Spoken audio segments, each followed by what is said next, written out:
What is it about the red clay of Alabama that seems to hold on to its scars? Beneath the Southern charm and deep-rooted history, there are stories, true stories, of a profound and lasting darkness. We're not talking about simple campfire tales. We're talking about documented, real-life horror from a cruel foreman whose evil was so great it physically stained a factory for eternity, to a sweet, smiling grandmother who became one of America's most prolific serial killers. These are the 5 most disturbing true horror stories from Alabama. Today, we are digging up the past and looking evil directly in the face. If you have a fascination for the dark and the disturbing, subscribe now and ring the notification bell so you never miss another true horror story.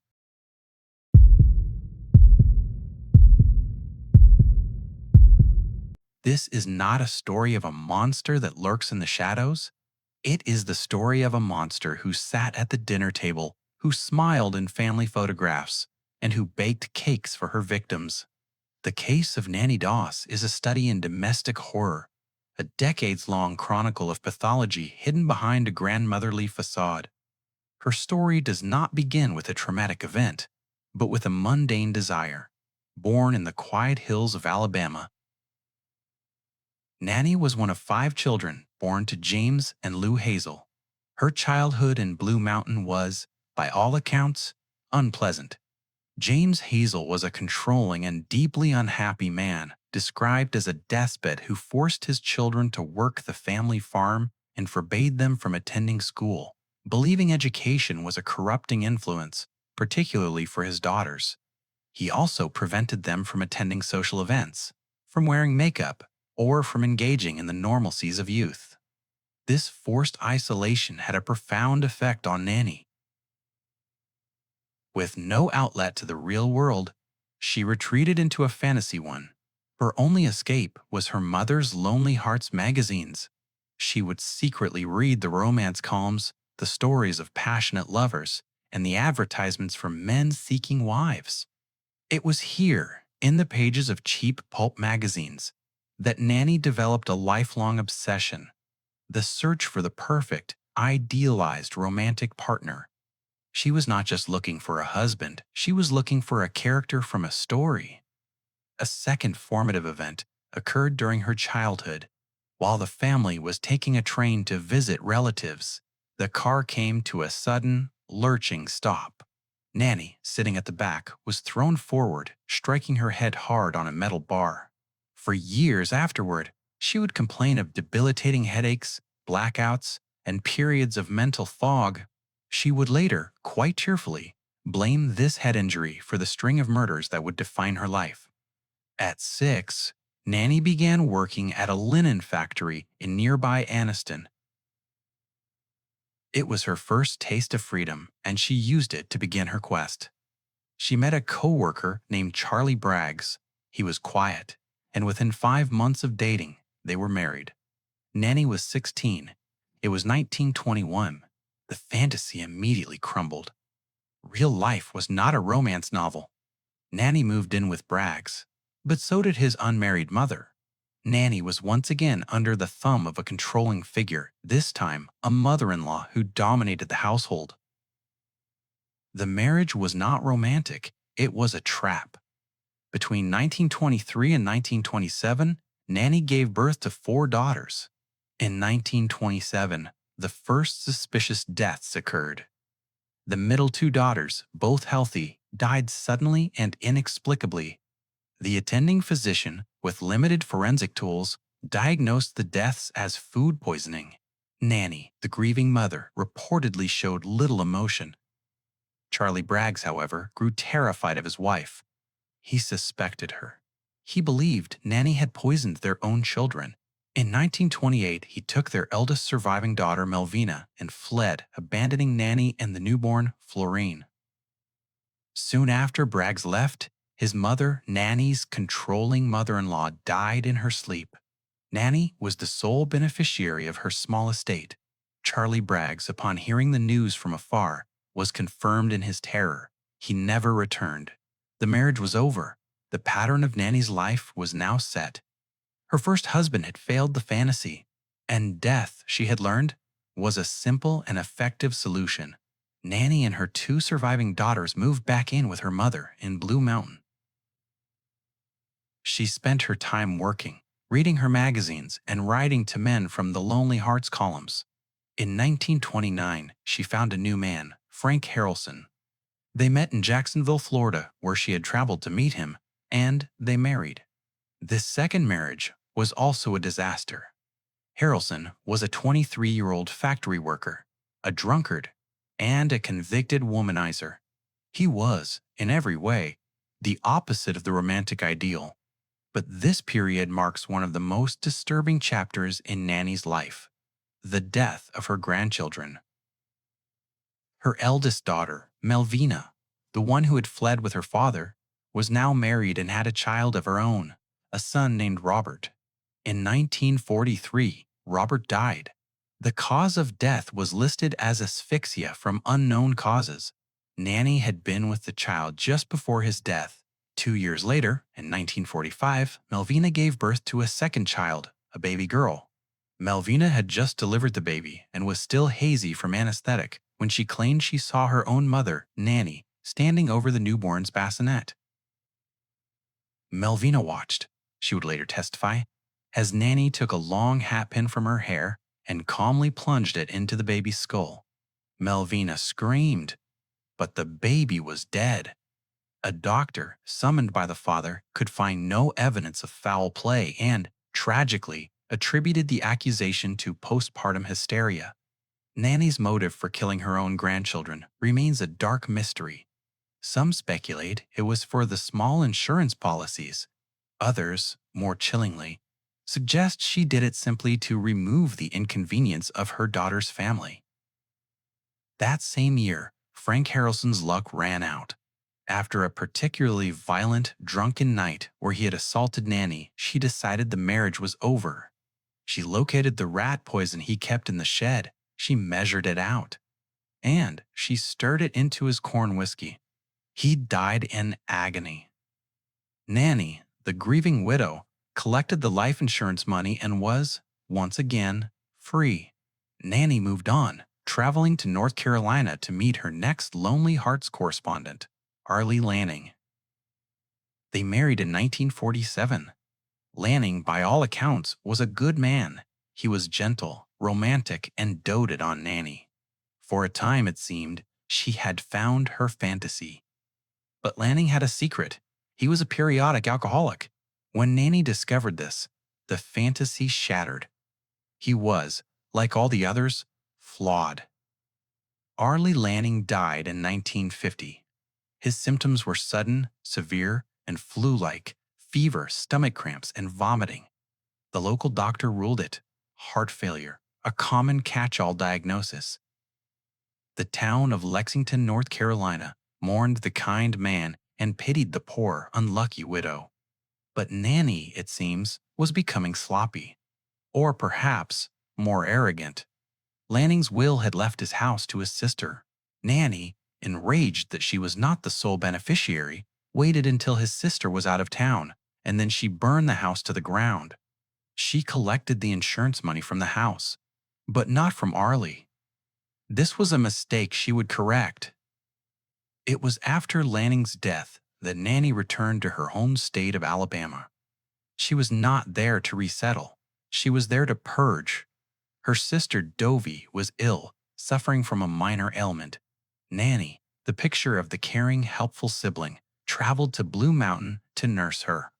Days after Nannie's arrival, Dovie died, screaming in agony from severe stomach convulsions.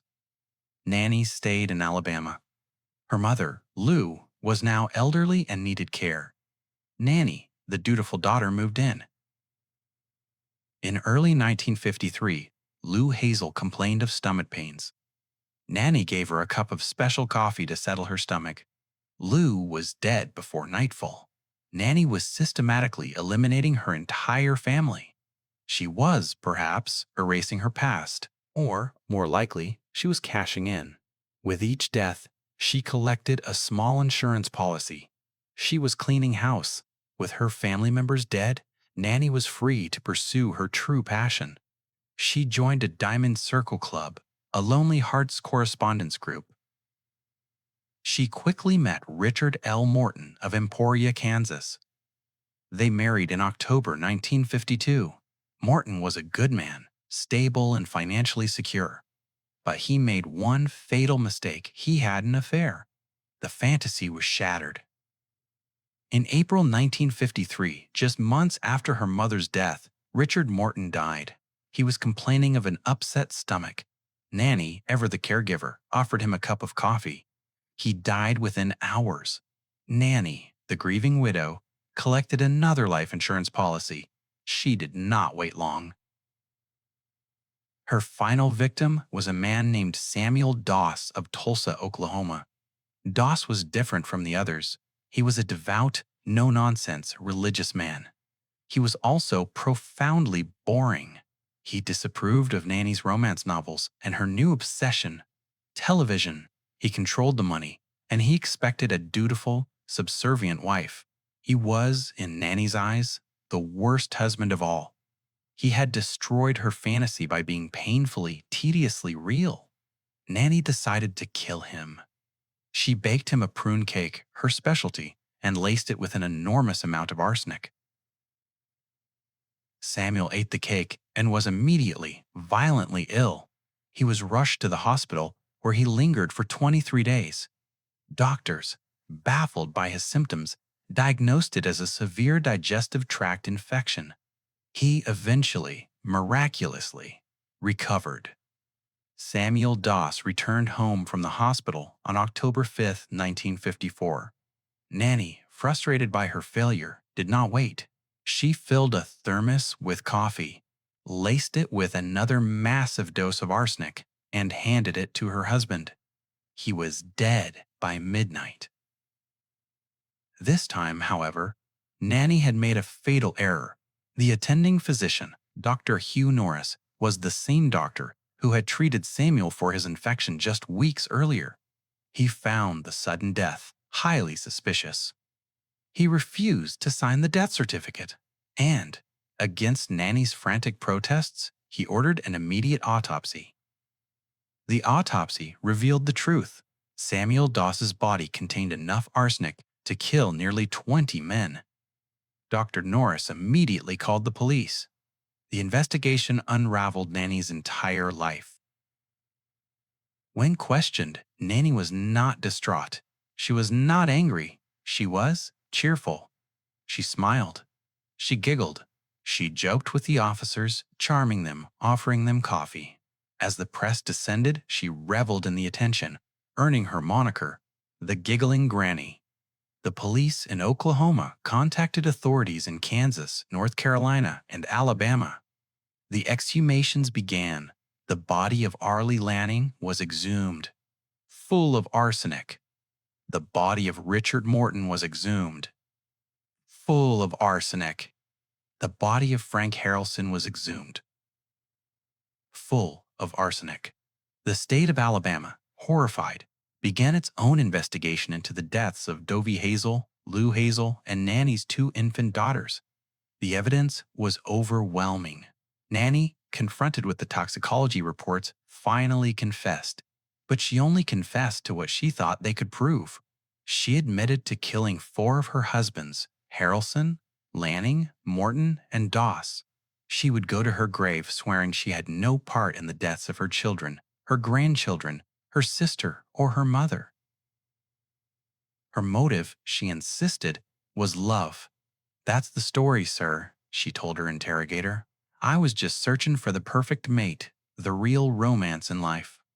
She explained that Harrelson was a drunk, Lanning was an alcoholic, Morton was a womanizer, and Doss was a bore. They had all failed her. They had all broken the fantasy she had built in her mind since she was a lonely girl in Blue Mountain, Alabama. The insurance money, she claimed, was just a bonus. The state of Oklahoma, eager to avoid the massive expense of trying her for 11 separate murders across 5 states, charged her only with the murder of Samuel Doss. Nannie Doss pled guilty on May 17, 1955. She was sentenced to life in prison. She was spared the death penalty, the prosecutor stated, because of her sex. Nannie Doss, the Giggling Granny, became a model prisoner. She was cheerful, worked in the prison laundry, and joked with the guards. She died of leukemia in the Oklahoma State Penitentiary in 1965. Her search for true love finally, definitively over. The case remains one of the most chilling in American history. Nannie Doss was not a creature of passion. She was a creature of calculation. She was a domestic void, a smiling, pleasant woman who turned the tools of a caregiver, a home-cooked meal, a cup of hot coffee, a comforting stew into the weapons of a serial killer, all because real life could never measure up to the fantasy in her head.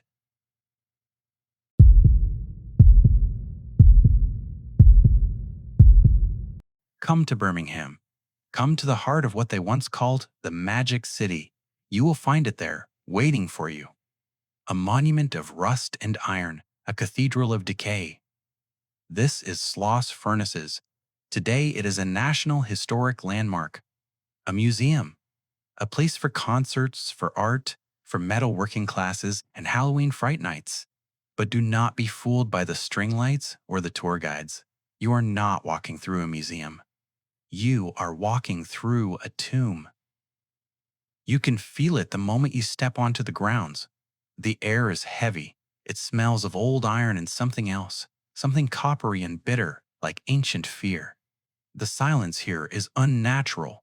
It is not the silence of an empty place, but the silence of a place that is holding its breath. The great furnaces, named Big Alice and Big Bess, stand against the Alabama sky like forgotten gods of a terrible old religion. Their catwalks are arteries, their pipes are sinews, all frozen in a rictus of rust.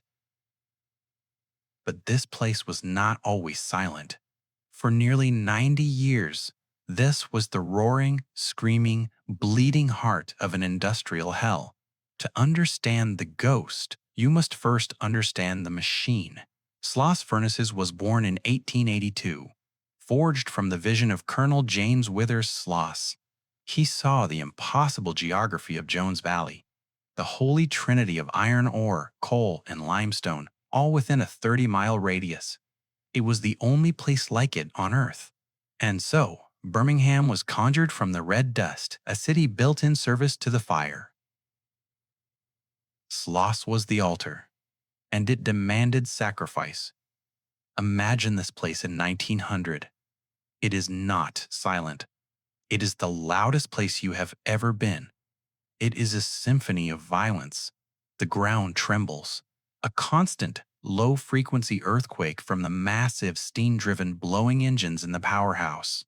They are the lungs of the beast, forcing 15,000 cubic feet of air per minute into the furnaces, superheating the fire to over 3,000 degrees. There is the shriek of steam, the clang of pig iron on pig iron, the roar of the blast, and the constant deafening waterfall of slag being poured. And the heat. It is not just hot, it is a physical weight. In the summer, temperatures on the casting floor would soar to 100 degrees. The air is not air. It is a toxic soup of carbon monoxide, sulfur, and metallic dust. It sears your lungs, blinds your eyes. You are breathing in the very thing that is killing you. Now, imagine the men who worked here. They were not the industrialists in clean suits. They were the desperate. They were immigrants from Eastern Europe, fresh off the boat. They were black sharecroppers, fleeing a different kind of servitude for this new, industrial one. They were poor white farmers, driven from their land. They were men with no other options, willing to trade their lives for pennies a day. The work was unimaginable. You would be a top filler, walking a narrow, unlit catwalk 100 feet in the air, pushing a 700-pound buggy of coke and ore to the mouth of the furnace. The toxic gases, the whistling willies, would pour from the top, odorless and invisible. One good lungful, and you would become dizzy, disoriented, and simply step off. You would fall into the fire, and your coworkers wouldn't even know you were gone until the next shift change. You would be vaporized.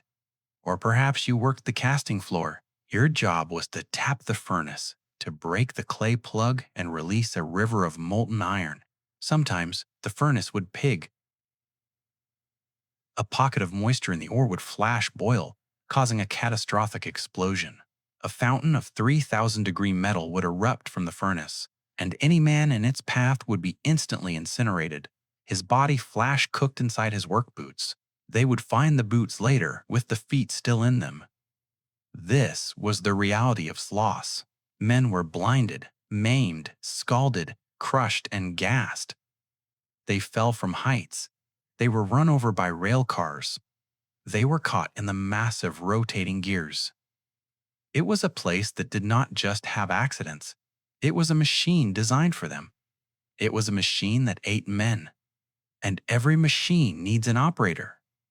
His name, the legend says, was James Slag Wormwood. We don't know if he was a real man. No one has ever found him in a census record or a company ledger. But it doesn't matter. He is real now. To the men who toiled here, he was the living embodiment of the furnace's cruelty. Slag was the foreman of the graveyard shift, the shift from dusk till dawn. He was, by all accounts, a monster, a giant of a man, brutal and merciless, who saw his workers not as human beings, but as components, fuel for the fire. He stalked the catwalks high above the floor, a dark silhouette against the orange glow of the furnaces. He drove his crews with a rage that bordered on the psychotic. He took insane risks to speed up production, forcing men to work double shifts, to tap furnaces that were unstable, to clear jams from moving machinery with their bare hands. He docked pay for a cough, for a moment's rest, for a grimace of pain. Under Slag's reign, the graveyard shift became a slaughterhouse. The numbers vary, but the legend is firm. 47 men, 47 workers who died on his shift, 10 times more than any other foreman. Men who were gassed at the top. Men who were boiled in the slag pits. Men who were crushed in the engine house. An explosion in the small blowing engine house in 1888, the story goes, left 6 men permanently blind. Slag, reportedly, just hired 6 more. The workers feared him, but a fear, that deep, that constant, cannot exist for long before it curdles into something else. It curdles into hate. And hate, given enough time, will always find an outlet. It happened in October of 1906. The story has 2 versions. The company version, the official version, is that Slag Wormwood, for some unknown reason, was at the very top of Big Alice, the highest blast furnace on the site. He had never been up there. A foreman of his stature never did the work of a top filler. But on this night, he was there. The report claims he was overcome by the methane and carbon monoxide fumes, grew dizzy, lost his footing on the narrow ledge, and plummeted 100 feet into the bubbling, white-hot lake of molten iron ore below. An instant, agonizing, and deserved death. A tragic accident. But the workers told a different story. They said it was no accident. They said the hatred had finally boiled over. They said the graveyard crew, in a moment of desperate, unspoken mutiny, had cornered him. They had trapped their tormentor between the hellfire of the furnace and the cold fury of 40 men. There was a struggle. He wasn't pushed. He wasn't thrown. He was, they whispered, fed. Fed to the furnace. He loved more than human life. They never retrieved the body. They couldn't. He was gone. Melted, smelted, and poured. His bones and his anger became part of the pig iron that built Birmingham. Sloss Industries shut down the graveyard shift, not out of respect, but because production had suddenly, strangely, plummeted. The accidents, the strange accidents, had just begun. It started days after Slag's accident. A new foreman was brought in. One night, He was found locked in a boiler room, unconscious, reeking of sulfur, and babbling about a burned man who had attacked him. Workers on the day shift began to complain. They felt a presence. They would be working on the casting floor and feel a hand shove them, hard, from behind, pushing them toward the river of molten slag. They would turn, and no one would be there. They began to see him, a figure, wreathed in steam and shadow, standing on the high catwalks where he had no business being. They would hear his voice, a guttural roar, over the din of the machinery, screaming at them to get back to work. A night watchman in the 1920s was making his rounds when he was confronted by a man whose skin appeared to be half melted from his bones. The figure, radiating an impossible heat, shrieked at him, "Push some steel!" The watchman fled and never returned.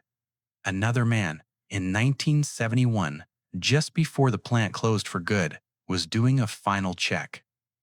His name was Samuel Blumenthal. He was a night chief, and he was making one last sentimental round. He entered the now cold powerhouse when he was met by a thing he could only describe as half man, half demon. It was horrifically burned. It attacked him, punching him with fists that felt, he swore on his deathbed, like hot coals. Blumenthal fought back, but was found covered in third-degree burns. He died a few days later, his skin blistered and charred, though the ovens had been cold for weeks. For nearly a century, Sloss was a place of human misery, and when the fires finally died in 1971, the misery did not leave. It just settled. This is the place you walk today. Paranormal investigators from around the world consider Sloss to be one of the most active and one of the most malevolent hauntings in America. The Birmingham Police Department has over 100 reports of strange activity filed by security guards, restoration workers, and trespassers. Unexplained noises, unexplained injuries. The old blowing engines, those massive iron lungs, are known to groan and hiss as if trying to take one more breath. The chains and pulleys in the stockhouse swing on windless nights. Shadowy figures are seen in every corner, darting between pillars, as if still trying to avoid the foreman's gaze. Investigators have captured hundreds of electronic voice phenomena. The most common? A clear, angry male voice captured near the top of Big Alice, screaming, "Get back to work!" But the most terrifying encounters are not auditory. They are physical. People are pushed. They are shoved. They are scratched. A film crew for a popular ghost hunting show had a piece of equipment thrown at them by an unseen force. A young man, touring the boiler room, was hit in the back of the head so hard it left a visible red handprint on his skin. Visitors feel a sudden, oppressive heat in rooms that are cold and damp.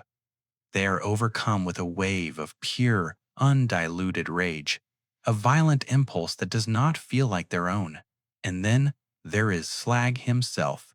He is most often seen on the high catwalks, a shimmering distortion in the air, or as a massive, dark shape moving in the tunnels below.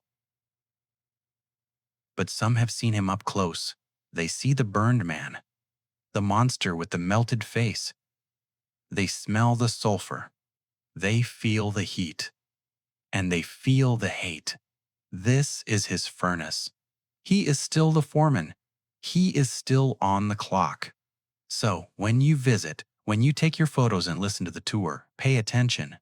Pay attention to the clanging footsteps on the metal stairs above you.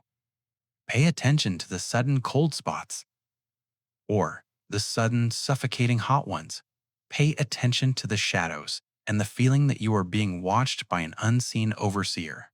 You are walking through the most haunted industrial site in the world. You are a guest in a mass grave, and the man who filled it is still making his rounds. You are on his floor, and he does not like trespassers.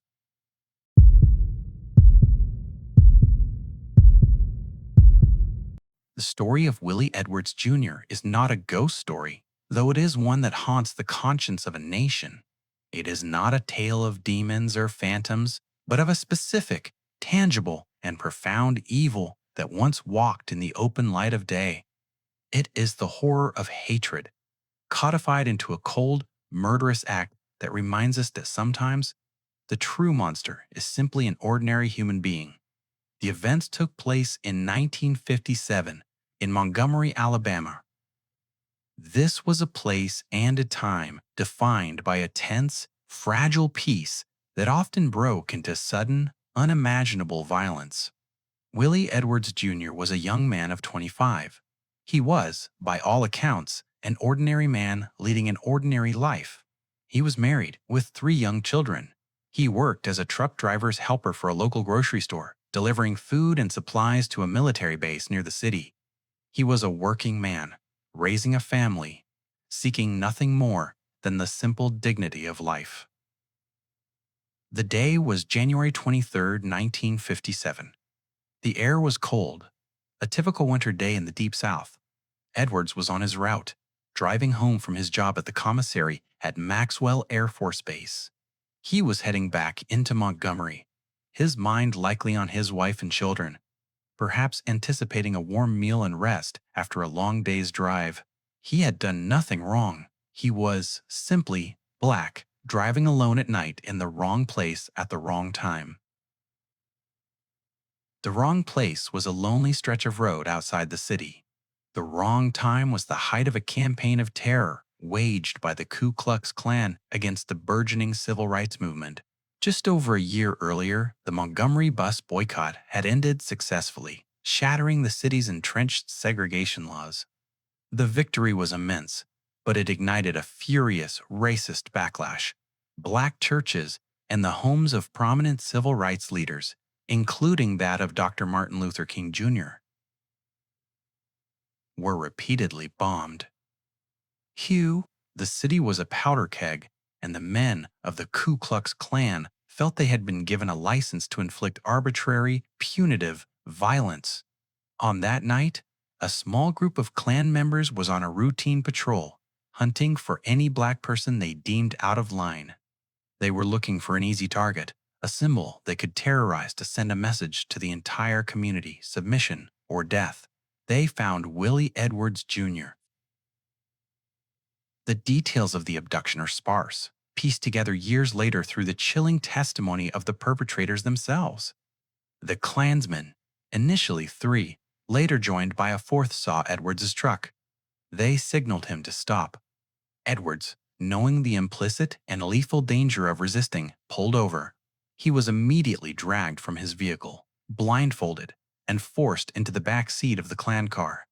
For hours, they drove him in circles, taunting him, threatening him, and subjecting him to the cruel theater of racial terror. The initial belief of the Klansmen was that Edwards was involved in a relationship with a white woman in Montgomery, a rumor that was completely baseless, but, in that time and place, amounted to a capital offense. Willie Edwards Jr., trapped, terrified, and helpless, endured the interrogation. He was beaten. He was threatened. He repeatedly and truthfully denied the accusations. The Klansmen were likely disappointed that they had not found a grand transgression, but disappointment does not stop a mob in search of blood. The 4 men drove to a small, isolated section of the Alabama River, a place known locally as Tyler Goodwin Bridge. It was an old, dark trestle, suspended high over the moving water. The night was intensely dark, the only light the faint wash of the Klan car's headlights. The men stopped the car. They dragged Edwards out onto the bridge. His hands were still bound. His eyes were still blindfolded. The Klansmen, later confessing to the police, claimed that they did not intend to murder him. They intended to scare him good. They drove him to the middle of the bridge, pulled off his shoes and socks, and stood him at the edge of the guardrail. They told him to jump. They told him that if he did not jump, they would shoot him and throw his body over the rail anyway. Willie Edwards Jr., a man who had faced down an armed, hooded mob of 4 men for hours, was given the final, impossible choice between immediate murder and a desperate, hopeless leap into the black abyss. He jumped. He plummeted into the icy, churning black waters of the Alabama River, bound and blindfolded. The Klansmen waited for a moment, listening to the silence break over the sound of the river. Then they drove away, leaving nothing behind but the sound of the flowing water and the weight of their own terrible secret. Willie Edwards Jr. vanished. The next day, he was simply missing. The grocery store assumed he had quit. His wife, distraught, reported him missing to the police. But the Montgomery authorities, often complicit with the Klan, showed little interest in the disappearance of a black truck driver's helper. The official investigation was minimal, almost non-existent.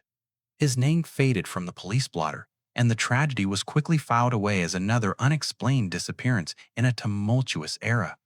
For 3.5 months, his family waited, holding on to the vanishing hope that he had simply fled the terror of the South. Then, on April 25, 1957, a fisherman casting a line near the small town of Pintlala Creek, about 40 miles downriver from Montgomery, found something caught in the brush. It was the body of Willie Edwards Jr.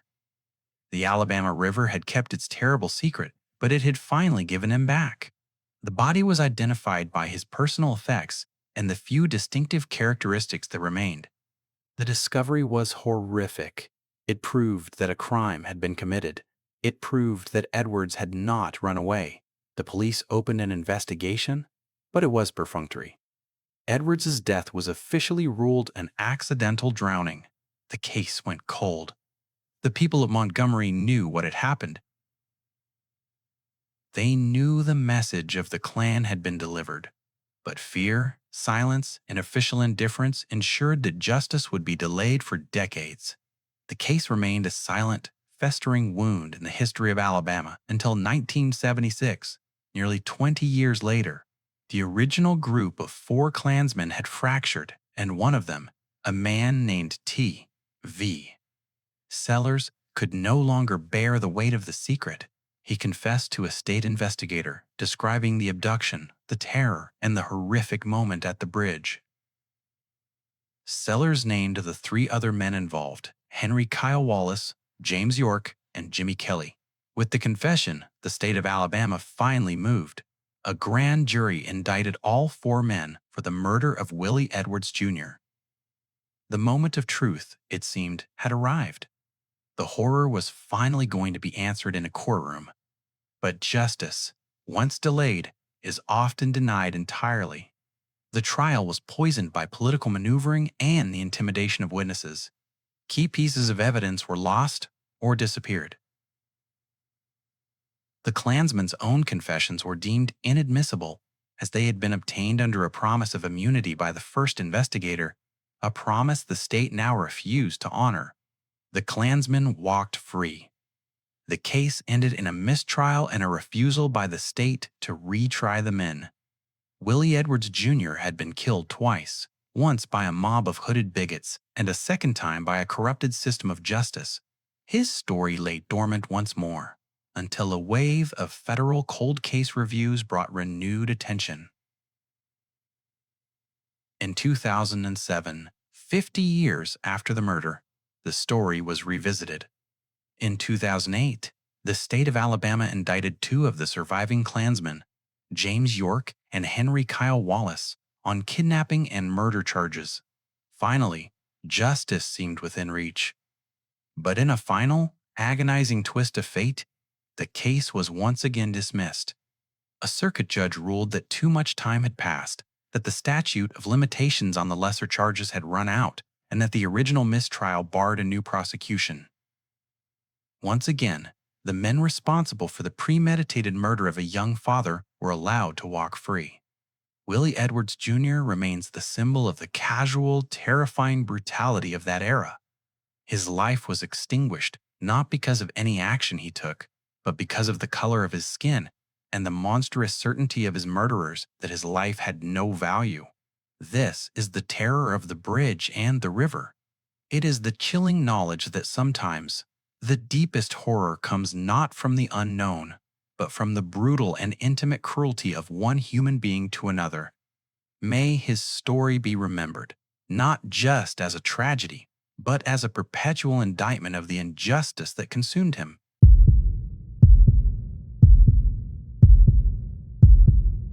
There are places in this world where the memory of sorrow settles, not as a weight, but as a fine, cold dust. These places hold the silence of tragedy, yet they are never truly quiet. They simply whisper in a register that the living have mostly forgotten how to hear. This is the ground of Maple Hill Cemetery in Huntsville, Alabama. It is the largest, oldest burial ground in the state, a sacred expanse of weeping stone and ancient oak. But the story we tell here does not belong to the adults who rest beneath the earth. It belongs to the children who still hover just above it. Go to the oldest, most secluded corner of the cemetery. The groundskeeper can direct you, but they will do so with a knowing glance and a slight tremor in their voice. You are looking for a small, separate section of the graveyard, a place where the tombstones are tiny and often carved with the figures of lambs or broken dolls. This is the children's quadrant, a heartbreaking testament to the days when childhood was a lottery and the odds were often unkind. And there, right in the center of their silent city, is the playground. It is a place of stark, beautiful anachronism. A set of swings, their chains rusted, their seats chipped. A seesaw, perpetually locked in a position of imbalance. Perhaps a slide, worn smooth by the friction of generations. It is a place of bright color and sudden joy, marooned in an ocean of solemn gray. And it is here, the legend states, that on the darkest nights, the children come out to play. They call it the Dead Children's Playground. The horror of this place is not sudden or violent. It is lyrical and cumulative. It is the sorrow of unlived potential, the spectral echo of small, light steps that never grew heavy with adulthood. To understand their game, you must first understand the history of their sorrow. The plot of land that became Maple Hill Cemetery was established in 1822. The children buried here died of every imaginable childhood tragedy of the 19th and early 20th centuries. The scourge of scarlet fever, smallpox, and tuberculosis swept through the small, nascent city like a phantom army. A few tiny headstones mark the victims of the Spanish flu epidemic. Others mark the losses from childhood accidents or the heartbreaking losses of stillbirth and infancy when the fragile spark simply went out. These are not the ghosts of people who suffered a single, violent injustice. These are the ghosts of a collective, natural tragedy. They are the souls who died before they ever learned to be afraid. They died while their minds were still perfectly elastic, perfectly tuned to the joy of a spinning merry-go-round, the exhilarating arc of a swing, the weightless moment at the top of a jump. Their last, best memories were of the simple, pure games of childhood. And so, the children, bound by their sudden departure, never truly left the area where they were interred. The playground itself was placed there in the 1960s, a well-meaning but utterly disquieting addition to a place of eternal rest. It was meant as a place for the children of the living who visited the cemetery. But the moment the equipment was installed, the activity began. It is said that the equipment serves as a conductor of spectral energy. The metal chains, the wooden seats, they are perfect surfaces for the dead children to interact with the world they can no longer touch. They don't want to hurt the living, they just want to play. And when the moon is new and the fog rolls in low across the limestone monuments, they have the playground all to themselves. The accounts are consistent, gentle, and utterly heartbreaking.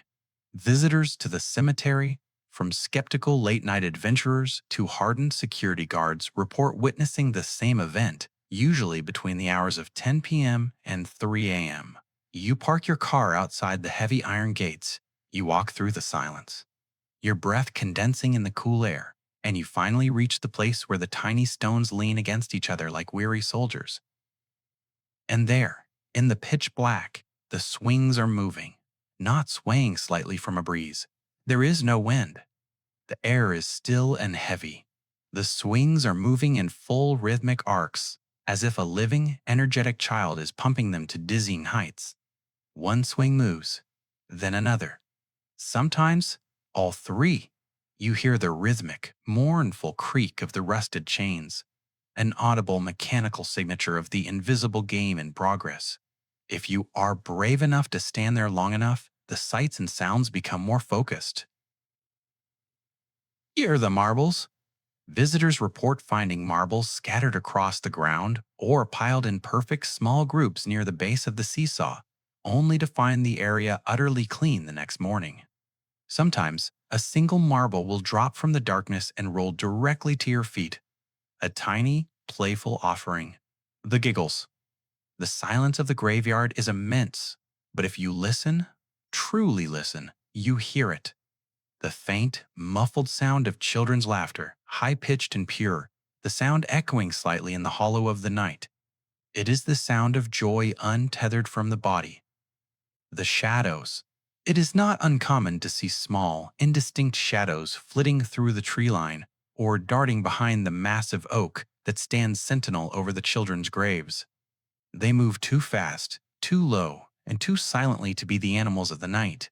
They are the shapes of children, running, hiding, playing tag in a game that never ends.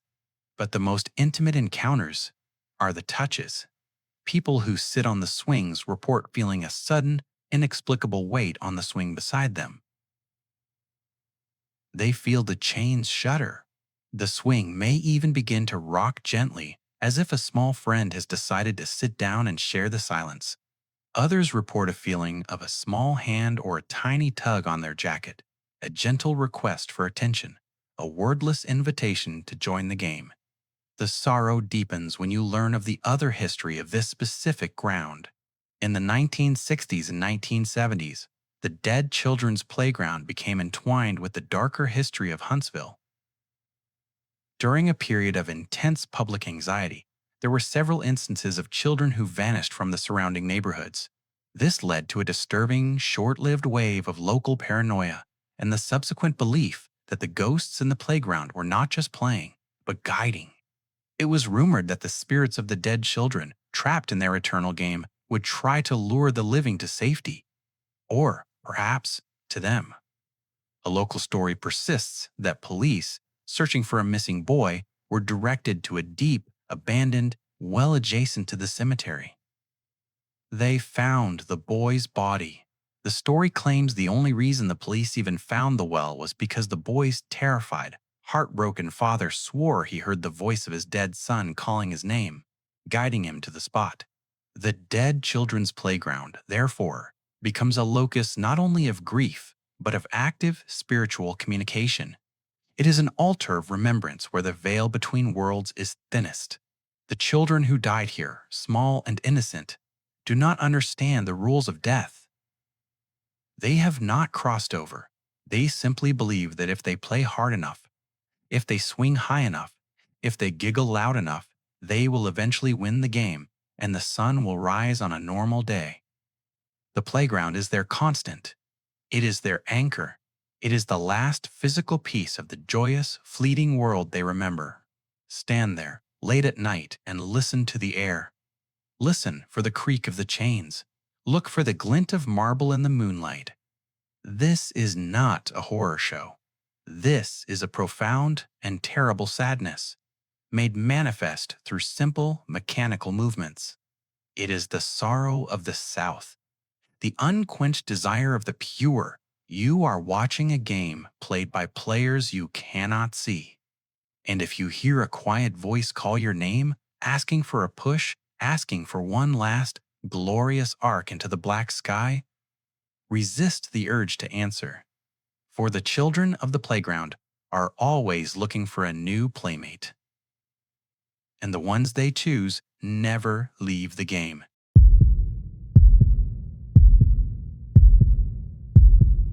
Listen closely now, because this story is not about what you read in a book or what you see on a screen. This is a story about the shadows under your streetlights, This is a story whispered across porch swings on summer nights, a warning passed down through generations of grandmothers to children who stay out just a little too late. This is the story of Huggin Molly. She belongs to the quiet, ancient town of Abbeville, Alabama. And in Abbeville, Molly is not just a legend, she is a certainty. She is the reason the streets go silent just after the sun dips below the old brick courthouse. She is the reason you run, not walk, when the church clock strikes 9. Every town has its bogeyman. Every community has a spectral guardian, a shapeless fear designed to enforce good behavior. But Molly is different. She is not a killer.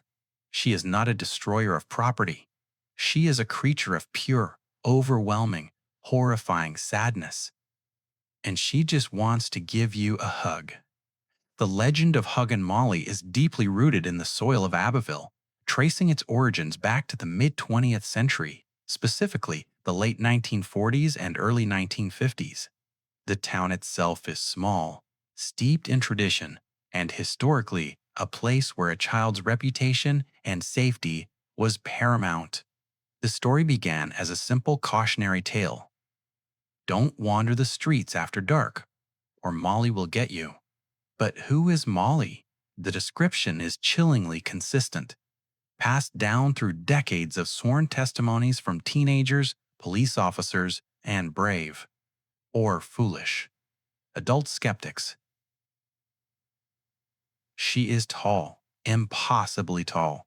She looms over you, a figure that appears to be well over 7 feet in height. She wears a plain, dark dress, sometimes described as black, sometimes a deep midnight blue, that brushes the pavement as she walks. But the most important detail, the one that makes the blood run cold, is her lack of definition. Her form is hazy, indistinct, like a heat shimmer on the road, yet somehow terrifyingly solid. She is a woman of immense, sorrowful shadow. And she is silent. Until she is not. You will know she is coming because of the sound, not the sound of her feet. They are often described as silent, as if she is gliding just above the asphalt. No, you will hear a scream. It is not a scream of anger or pain. It is a terrifying, drawn-out, high-pitched W-A-hap. That sounds like an animal in agony, or perhaps 1,000 weeping souls condensed into a single, unbearable sonic wave. It starts faint, far down the street, and rises slowly, growing in intensity until it seems to fill the very air around you. This is the sound of Molly's announcement. It means she has seen you. It means her hunt has begun. Once the scream begins, you have precious few seconds to find cover, to duck into a doorway, or to make it home, because Molly is fast. Her movements are the stuff of nightmares. She does not run in a typical human fashion. She glides, covering immense distance with a speed that defies physics. A witness claims to have seen her at one end of a football field and blink, only to find her already at the other. She is an unrelenting, silent pursuit, following the source of life and warmth, the lone child on the street.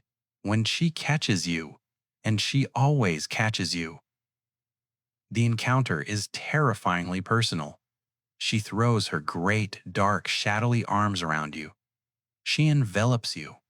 She pins your arms, pressing you into her dark dress until your face is buried deep in the fabric, where you can smell the sharp, metallic odor of old sweat and grave dust. You are trapped. You are in a hug of pure, suffocating misery. She holds you, and she screams into your ear. This scream, up close, is not a warning. It is the sound of her unending grief. It is the cry of a mother who has lost something precious and has been searching for it for 70 years. It is a sound that does not just hurt your ears, it presses against your very soul, leaving you deafened and disoriented. The sheer, physical terror of the encounter leaves children screaming, sometimes for hours, long after she lets them go. And she always lets them go. She holds you for a few moments, releases you with an almost gentle push, and then she turns and vanishes into the darkness, leaving you alone on the street, shaking, confused, and forever marked by her sadness. The folklore around Huggin Molly offers several explanations for her existence, all of them revolving around the profound tragedy of maternal loss. The most common version, and the most compelling for the purposes of a cautionary tale, suggests that Molly was once the grieving wife of an Abbeville doctor. She was pregnant, her first child, and deeply excited about becoming a mother. But tragedy struck. Her baby was stillborn. The shock and grief of the loss drove her to madness. Her mind, unable to process the void, began to look for replacement. She began to wander the streets in her long, dark clothing, seeking any child she could find, intending to hold them, to hug them, to feel the comfort of life in her empty arms. Over time, her earthly body withered away, but her maternal grief remained, a tangible, terrifying force tied to the streets where she last felt hope. Another, darker version connects her to the nearby Abbeville High School. This tale claims she was a teacher, or perhaps a nurse, who lost a beloved student in a terrible accident. A student she felt she could have saved. Her haunting, in this version, is a form of penance, a self-imposed damnation where she must patrol the streets forever, searching for the one child she failed to protect. Regardless of the source, the message is the same. Molly is the embodiment of loss and misplaced affection. She doesn't want your life, she wants your warmth. She wants to feel the pulse of a healthy, living child against her cold, dead chest. The sightings and encounters are not isolated to the past. They continue to this day, well into the 21st century. High schoolers, driving home after late football games, report seeing the immense dark figure emerge from the dense tree cover along the back roads. Security guards at the Abbeville High School have filed reports of a shadowy figure gliding across the empty football field. In the 1980s, a police officer on patrol in the old downtown area reported hearing the signature, blood-curdling scream and seeing the tall woman glide through a dark alley. He, a man trained to face danger, admitted to freezing in fear, unable to draw his weapon against the spectral shape. The legend of Huggin Molly has transcended local folklore. The town of Abbeville has embraced its spectral resident, turning her into a kind of unofficial mascot. You can find Huggin Molly's restaurants and souvenirs, but this commercialization does not dispel the core terror. It simply makes the truth more accessible. To encounter Molly is to be reminded that not all ghosts are malevolent demons. Some are simply unbearably sad. They are beings of such pure, unresolved sorrow that their touch, their embrace, becomes the most terrifying thing a person can experience.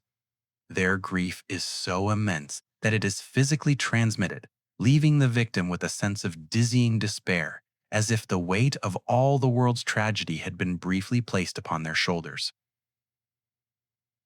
So, if you ever find yourself in a quiet, lonely place like Abbeville and the moon is just a sliver in the sky, remember this. Look at your watch.